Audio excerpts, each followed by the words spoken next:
So in this section, or the paragraph we read last time, Sri Aurobindo was speaking about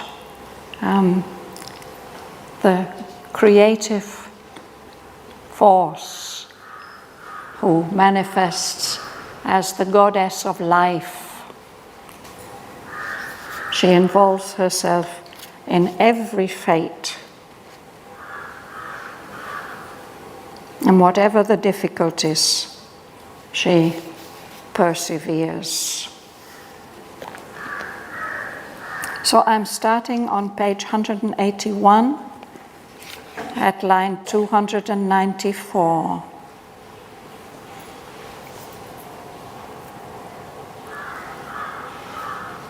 These are her deeds in this huge world ignorance. Till the veil is lifted, till the night is dead, in light or dark, she keeps her tireless search. Time is her road of endless pilgrimage. One mighty passion motives all her works. Her eternal lover is her action's cause. For him she leaped forth from the unseen vasts to move here in a stark, unconscious world. Its acts are her commerce with her hidden guest. His moods she takes for her heart's passionate molds. In beauty she treasures the sunlight of his smile. Ashamed of her rich cosmic poverty, she cajoles with her small gifts his mightiness, holds with her scenes his looks' fidelity, and woos his large-eyed wandering thoughts to dwell in figures of her million impulsed force, only to attract her veiled companion and keep him close to her breast in her world cloak, lest from her arms he turns to his formless peace, is her heart's business and her clinging care. Yet, when he is most near, she feels him far. For contradiction is her nature's law. Although she is ever in him and he in her, as if unaware of the eternal tie, her will is to shut God into her works and keep him as her cherished prisoner, that never they may part again in time. A sumptuous chamber of the spirit's sleep at first she made, a deep interior room where he slumbers as if a forgotten guest. But now she turns to break the oblivious spell, awakes the sleeper on the sculptured couch. She finds again the presence in the form, and in the light that wakes with him recovers a meaning in the hurry and trudge of time. And through this mind, that once obscured the soul passes a glint of unseen deity. Across a luminous dream of spirit space, she builds creation like a rainbow bridge between the original silence and the void. A net is made of the mobile universe. She weaves a snare for the conscious infinite. A knowledge is with her that conceals its steps and seems a mute, omnipotent ignorance. A might is with her that makes wonders true. The incredible is her stuff of common fact. Her purposes, her workings, riddles prove. Examined, they grow other than they were. Explained, they seem yet more inexplicable. Even in our world, a mystery has reigned. Earth's cunning screen of trivial plainness hides. Her larger levels are of sorceries made. There the enigma shows its splendid prison. There is no deep disguise of commonness. Occult, profound, comes all experience. Marvel is ever new, miracle divine. There is a screened burden, a mysterious touch. There is a secrecy of hidden sense. Although no earthen mask weighs on her face, into herself she flees from her own sight. All forms are tokens of some veiled idea whose covert purpose lurks from mind's pursuit, yet is a womb of sovereign consequence. There, every thought and feeling is an act, and every act a symbol and a sign, and every symbol hides a living power. A universe she builds from truths and myths.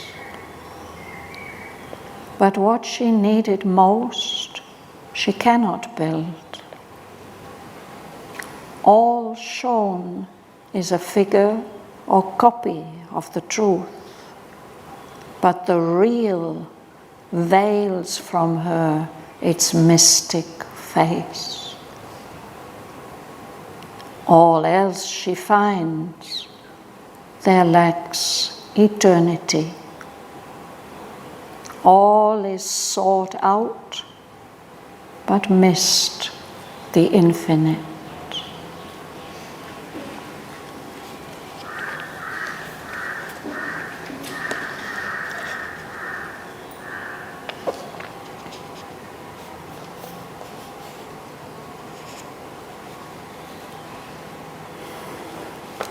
So if we go back to page 181, line 294.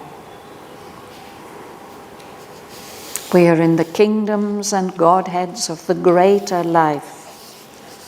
And we see, as Sri Aurobindo describes things there, that they are very different from in the kingdoms of the little life which we read about earlier.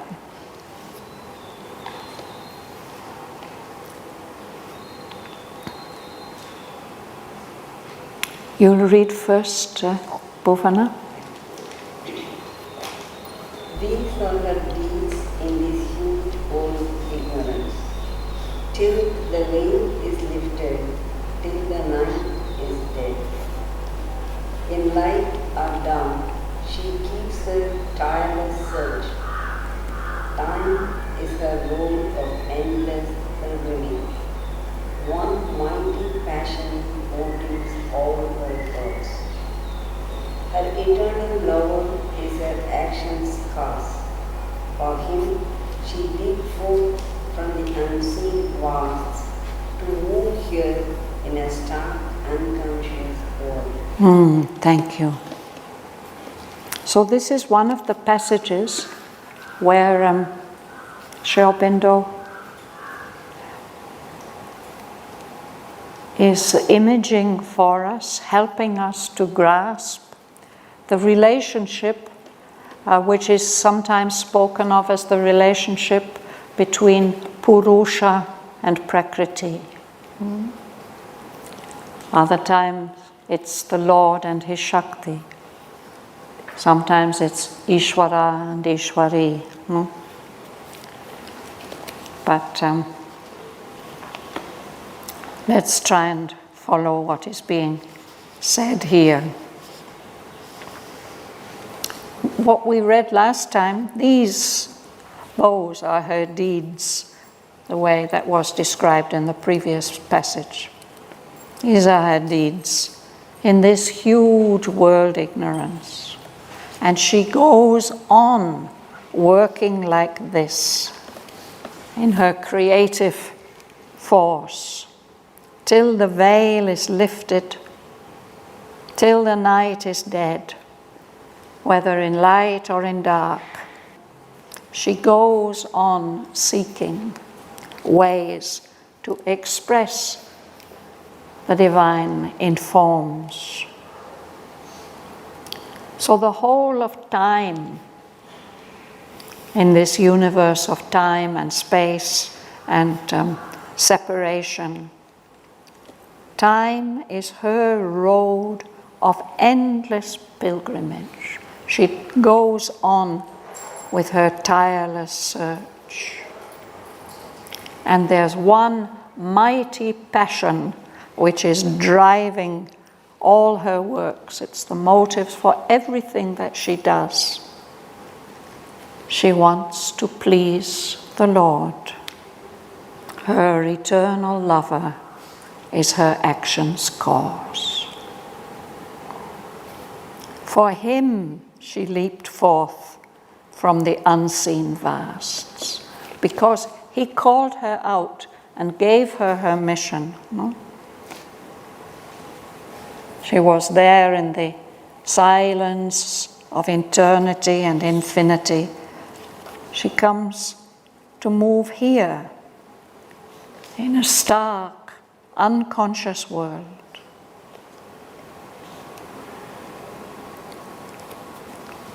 Whatever happens in this world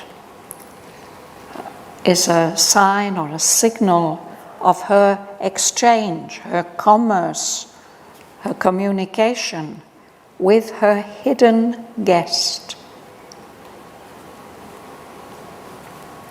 Depending on his moods, she does her actions. She takes his moods for her heart's passionate molds to shape her feelings and intentions. In beauty, she treasures the sunlight of his smile.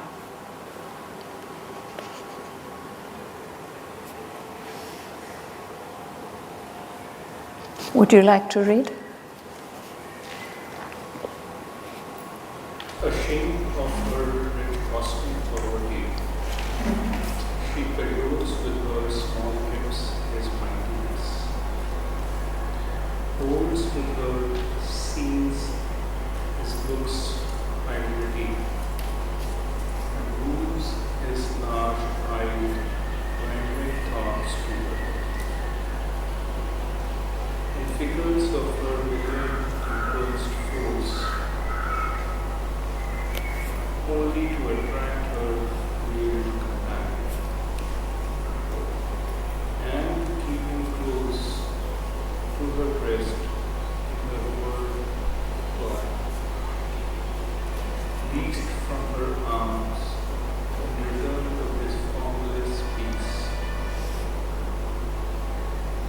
In her heart's business and her clinging care. Yes, let's pause there. She wants to please and impress and delight the Lord.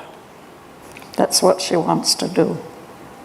But all this rich universe which she's created, it seems to be only a cosmic poverty. She's ashamed of it. It's not good enough for him. She cajoles, attracting him as we might attract a wild animal. We want to get him to eat from our hand. She cajoles with her small gifts, whatever small gifts she can give. She cajoles his mightiness. She wants his approval. She wants to keep his attention fixed on her scenes. She holds with her scenes his look's fidelity. She wants the Lord to keep his attention fixed on what she is doing. She's wooing his large-eyed wandering thoughts. They may be wandering anywhere, but she wants them to be fixed on the figures of her million impulsed force, all the things that she's creating.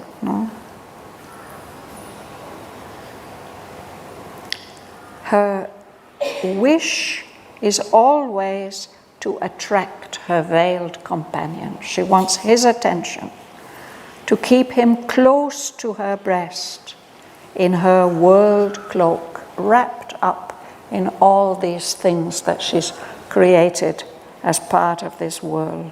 She doesn't want him to turn away from her arms to his formless peace. He could do that. He could turn away to the formless peace of the infinite and the eternal. But she wants to keep him attracted to all that she's doing here in the universe. That's her heart's business and her clinging care. She's always focused on him and what can keep him focused on her. Kamala. Yet, when he is most near, she feels him far, for contradiction in her native love. Although she is ever in him, and he in her, as if unaware of the eternal God. Her will is to shut God into a verse, and keep him as earth tarries prison, that never they may part again in time. So she's like a jealous lover, no? The trouble is that although she is always in him and he is always in her, they are the two in one, they cannot be separated. But she behaves as if she's unaware of this eternal connection between them. She wants to shut God into her works, into all the creations that she's making. She wants to keep him like her cherished prisoner. She loves him so much. She doesn't want to let him go. She doesn't want his attention even to be anywhere else. She wants that never they may part again in time. So what does she do? Philomena, read. The sometimes chamber of the spirit's sleep. At first she made a deep interior room, where he slumbers as if a forgotten guest. But now she turns to build the oblivious spell, awakes the sleeper on the scuffled couch. She finds again the presence in the form, and in the light that wakes with him recovers a meaning in the hurry and touch of time, and through his mind that once obscured the soul, passes a blind of unseen reality. Yes. So, first of all, she prepares a wonderful bedroom for him, a sumptuous chamber of the spirit's sleep, where she can keep him deep within, sleeping. That's the first thing she does. And then he slumbers there, and she just leaves him slumbering, as if he's a forgotten guest. But after some time, she does turn to break that spell of forgetfulness. She wakens up the sleeper, the Lord, where he's sleeping on his sculptured couch, his couch that's made of matter. Then she rediscovers that divine presence which is there in the forms. And when he wakes up, then consciousness wakes up in her also and in the world. So in the light that wakes up with him, she finds again a meaning in the hurry and trudge of time. And through this mind that has evolved in the world of matter, which once obscured the soul, cast a shadow, covered up the soul. No? When he wakes up, this glint, this shining light of divinity appears for a moment.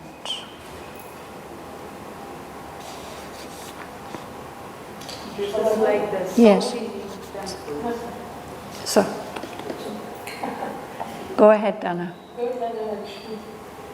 So this seems like a South Indian temple, the deity, It lies on the sculptured couch. And so Mother wakes him up.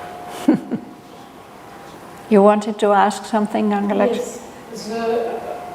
This chapter is expression of what Mother described in Ajanda when she met some god sleeping. Maybe this text, I don't know, description of Shalom. But Mother tell always when she reads Savitri, you have experienced the same time. Yes. So the mother describes an experience, and it is pictured in Savitri, when I think it happened to her in her life, if we look at the chronology of her life, while she was studying with Théon and Madame Théon in Algeria. She was exploring many things with the help of Madame Théon. And one of the things she was exploring was to go deep, deep, deep, deep down into the inconscient. And she describes it in a very colorful way, as if going under the sea.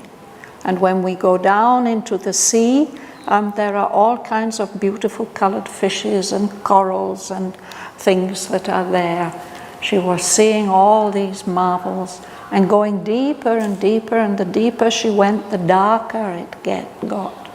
And when she reached the very bottom, she became aware that there was some ray of light coming from somewhere. So she moved towards that light and she saw that it's shining out of a cave. And when she moved up towards the cave, she saw that there was a wonderful being sleeping there. Of course, we may think of these pictures of the sleeping Buddha or Lord Vishnu sleeping on Ananta, no? And the light was emanating from that being.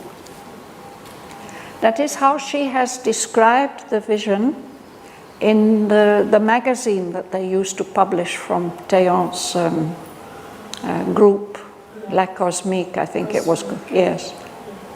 But later on, when she told this story again to the children in the playground and probably to Sat Prem in the agenda, she said as she stood there and saw that being, he opened his eyes. And she says that for her the significance of this being that she saw there, that is the first avatar. That is, the divine descended into the very, very depths of matter, and they're radiating this rainbow light, which is gradually waking everything up so that we evolve further and further towards our true divinity. So in the Savitri paintings, it comes... there's a line where Sri Aurobindo writes, the darkness failed and slipped as from the reclining body of a god. Yeah.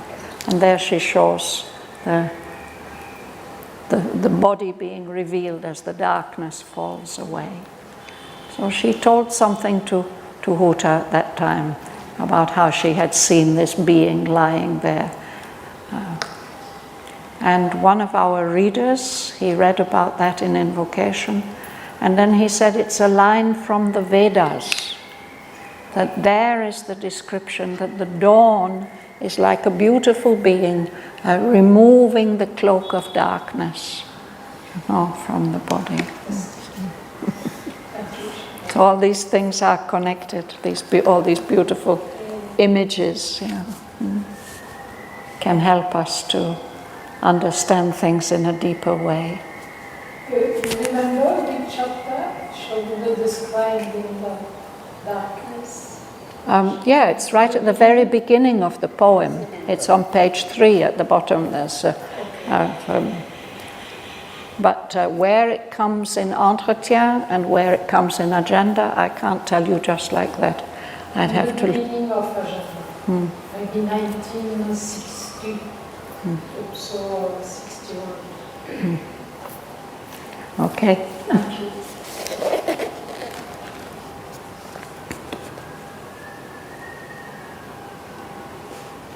So then, if we go on from page 182, line 332.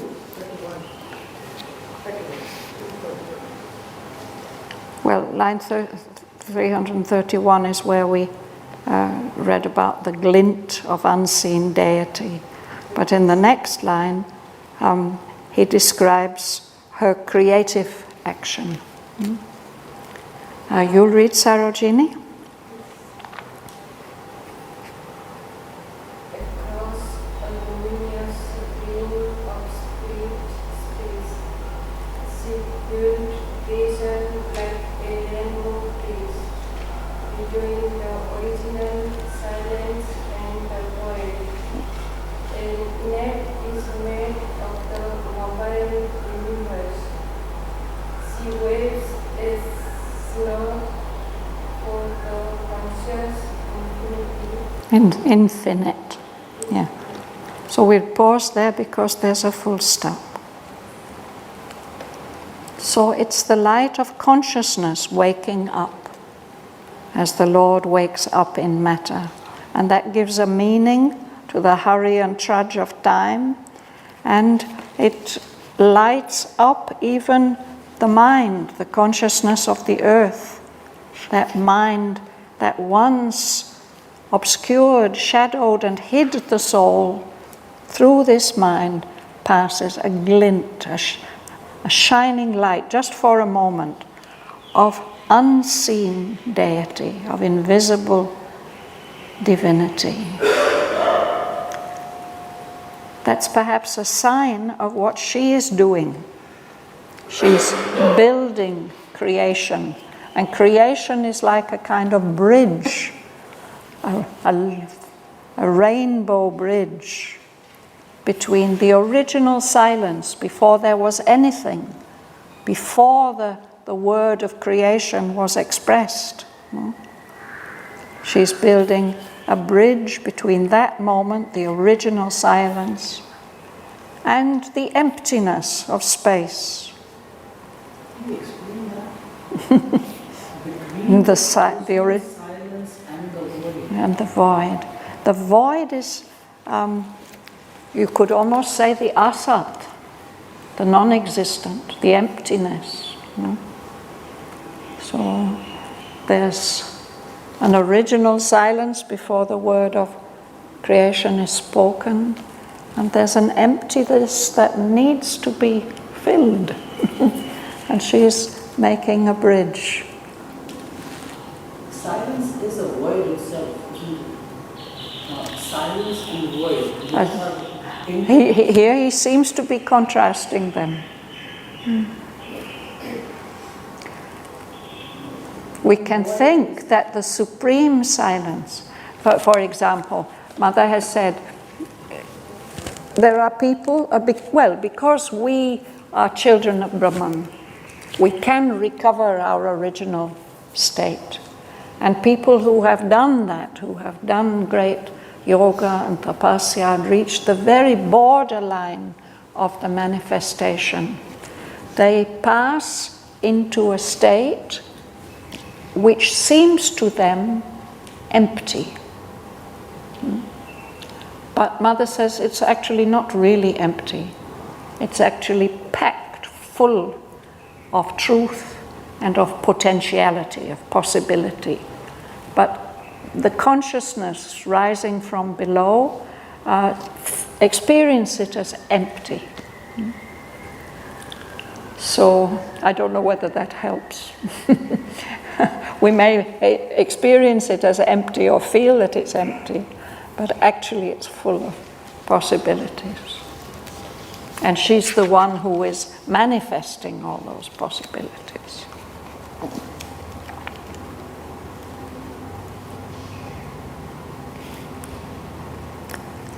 So to catch some of those possibilities, she turns this moving universe that we live in into a net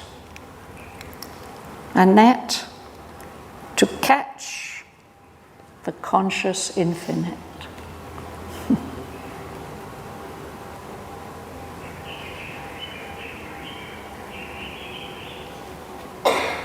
She has a secret knowledge. A knowledge is with her that conceals its steps. We don't see that knowledge that is there in the creative force. No? It looks like a silent, all-powerful ignorance. This manifestation seems to have just come into existence without consciousness, almost by chance. No? But it only seems like that. She has a might, a power within her that makes wonders true. Wonders, marvels, things that we can't believe in. The incredible is her stuff of common fact. If we look closely at the work of nature, the more we go into it, the more incredible are the things that the creative power seems to achieve. Leila. Her purposes, her workings with those two. Examined, they grow other than they were. Explained, they seem yet more inexplicable. Even in our world, a mystery has reigned. Earth's cunning scream of trivial plainness hides. Her largest levels are of sorceries made. There, the enigma shows its splendid prison. There is no deep disguise or commonness. Occult, profound counsel experience. Marvel is ever new, miracle divine. So here the poet is making a distinction between here and there. The way things are here, in our world, even here, a mystery has reigned, which this earth's cunning screen of trivial plainness hides. All these things look so ordinary to us. We're so used to them.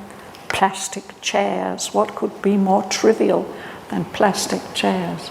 But even in these, a mystery has reigned.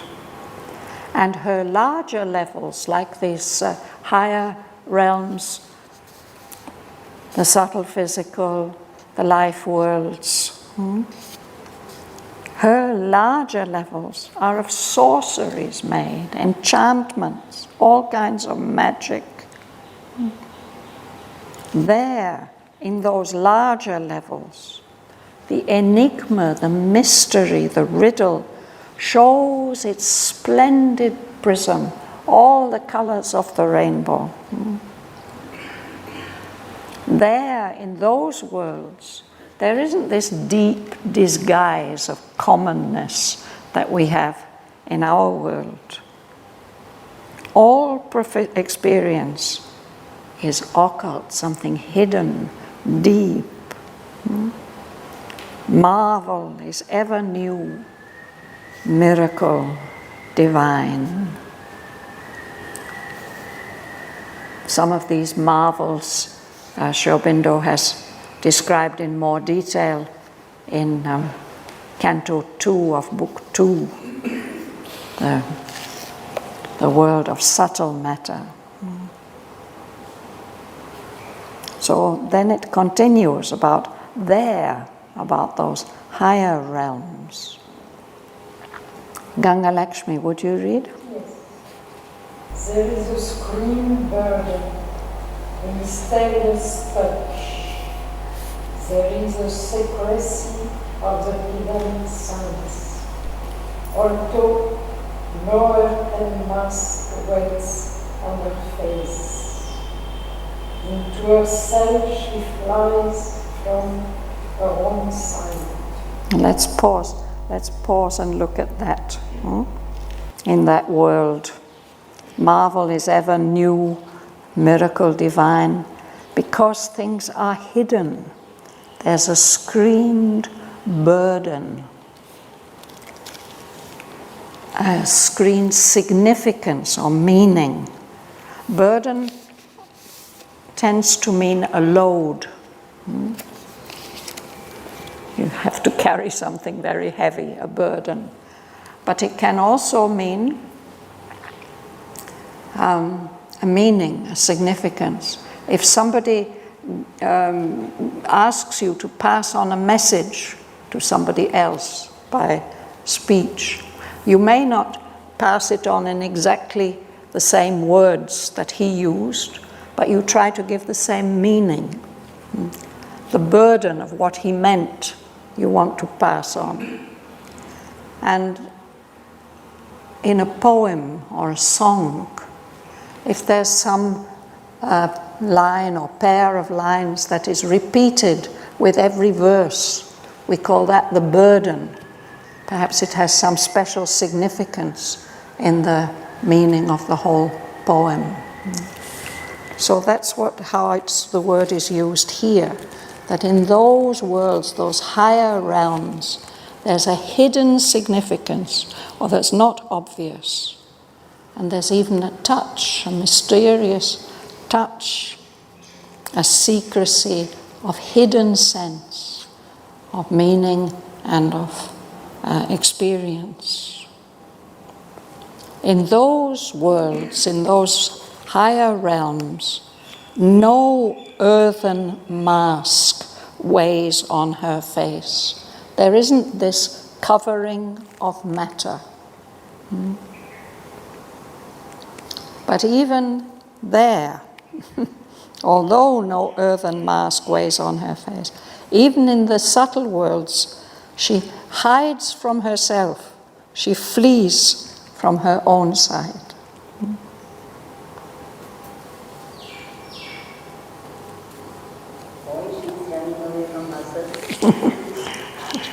Perhaps it's part of the game of hide and seek. Shraddhavan, I have a question about a mysterious touch. Mysterious touch. I have sometimes when I am not sleeping but stay quiet, I have feeling something touch me, or perfume, but in the physical, not now, but maybe 5 years when Kiribati is there, in a physical level. Very strange. I have something, somebody touched me. It's strange, huh? But it was that mysterious touch, but it's incredible, subtle, very, very. So we should expect these subtle touches, actually, no? Especially in those subtle worlds. Here we tend perhaps to dismiss them because they're not normal to our common material experience. But even here it happens. No? So then he speaks about all forms. Howard, would you read? All forms are tokens of some veiled idea, whose covert purpose lurks from mind's pursuits, yet is a womb of sovereign consequence. There every thought and feeling is an act, and every act a symbol and a sign, and every symbol hides a living power. Thank you. So, in those realms that she creates, all forms are tokens, signs or symbols of some veiled idea. It has a meaning, a significance. But that purpose is hidden, whose covert purpose lurks. It hides like a predator waiting to jump out and catch its prey. It's lurking so that the mind can't find it. But even though it's hiding its purpose, that veiled idea is going to give birth to something. It's a womb from which something will be born, something of sovereign consequence, of very great significance. There, in those realms, every thought and feeling is an act. It has some meaning. And every act is a symbol and a sign. And every symbol hides a living power.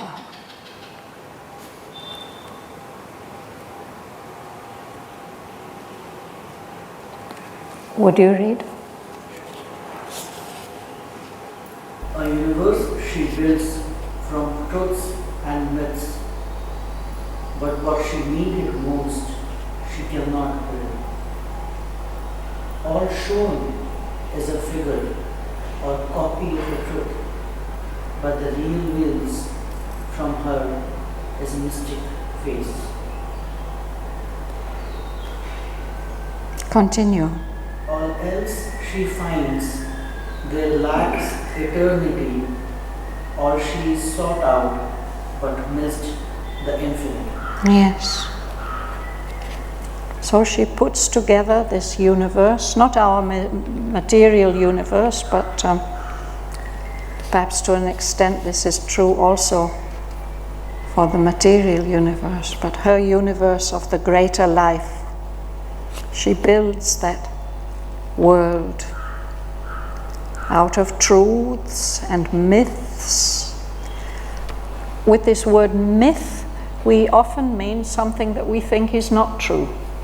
We say, oh, it's just a myth.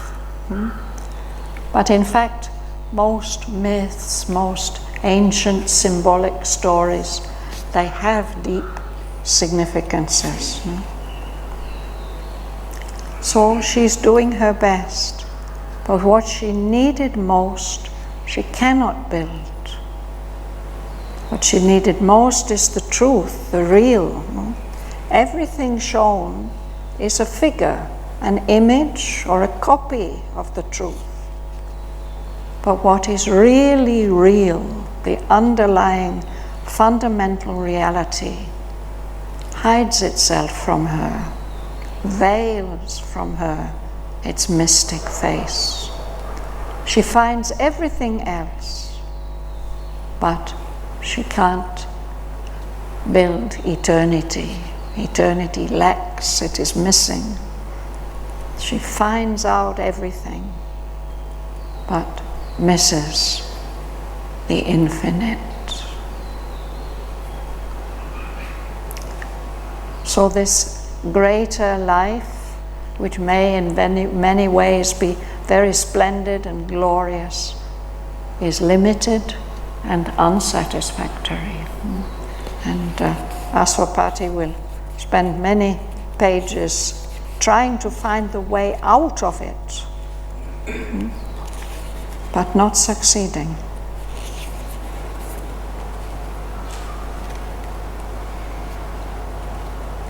So we'll stop there for today, but we can go back, if those who want to, can go back to the break on page 181, and we can read these lines together.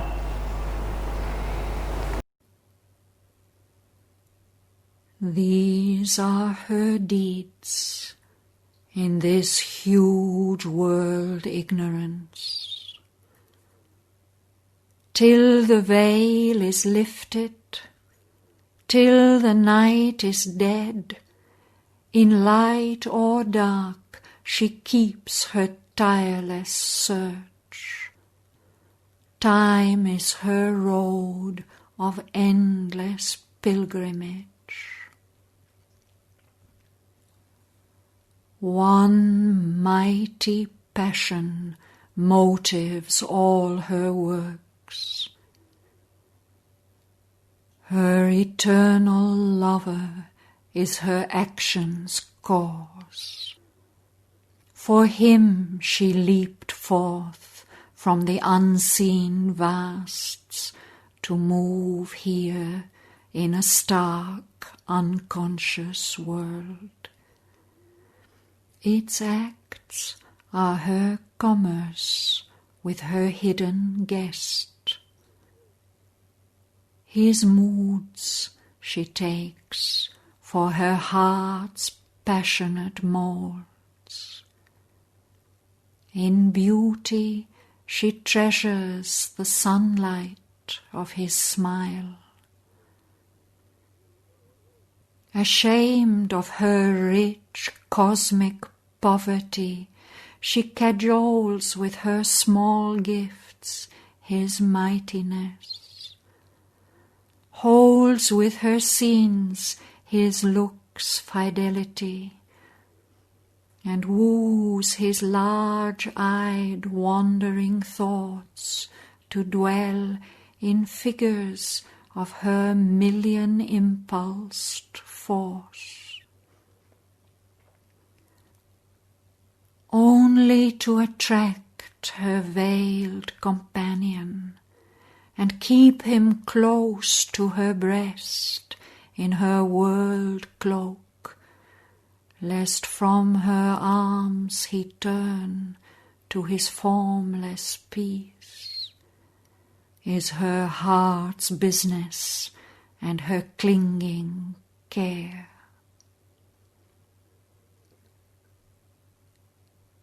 Yet when he is most near, she feels him far, for contradiction is her nature's law. Although she is ever in him and he in her, as if unaware of the eternal tie, her will is to shut God into her works and keep him as her cherished prisoner, that never they may part again in time. A sumptuous chamber of the spirit's sleep at first she made, a deep interior room where he slumbers as if a forgotten guest. But now she turns to break the oblivious spell, awakes the sleeper on the sculptured couch. She finds again the presence in the form, and in the light that wakes with him recovers a meaning in the hurry and trudge of time. And through this mind that once obscured the soul passes a glint of unseen deity. Across a luminous dream of spirit space, she builds creation like a rainbow bridge between the original silence and the void. A net is made of the mobile universe. She weaves a snare for the conscious infinite. A knowledge is with her that conceals its steps and seems a mute, omnipotent ignorance. A might is with her that makes wonders true. The incredible is her stuff of common fact. Her purposes, her workings, riddles prove. Examined, they grow other than they were. Explained, they seem yet more inexplicable. Even in our world, a mystery has reigned. Earth's cunning screen of trivial plainness hides. Her larger levels are of sorceries made. There the enigma shows its splendid prism. There is no deep disguise of commonness. Occult, profound, comes all experience. Marvel is ever new, miracle divine. There is a screened burden, a mysterious touch. There is a secrecy of hidden sense. Although no earthen mask weighs on her face, into herself she flees from her own sight. All forms are tokens of some veiled idea whose covert purpose lurks from mind's pursuit, yet is a womb of sovereign consequence. There, every thought and feeling is an act, and every act a symbol and a sign, and every symbol hides a living power. A universe she builds from truths and myths.